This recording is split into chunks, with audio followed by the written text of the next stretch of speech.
5,78 Peru,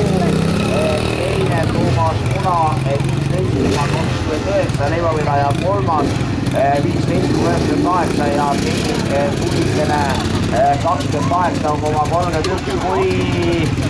Kaisa Uiga üks kaes siis naisterahvas kõrgema president, kes on löömas kaasa Eesti meistrivõistlustel ja üldse mäkkekõrgumine võistlustel ja Kaisa Uigal praegu 9. tulemus kokkuvõttel Eesti meistrivõistlustel Marjamäe etapil 4 punkti,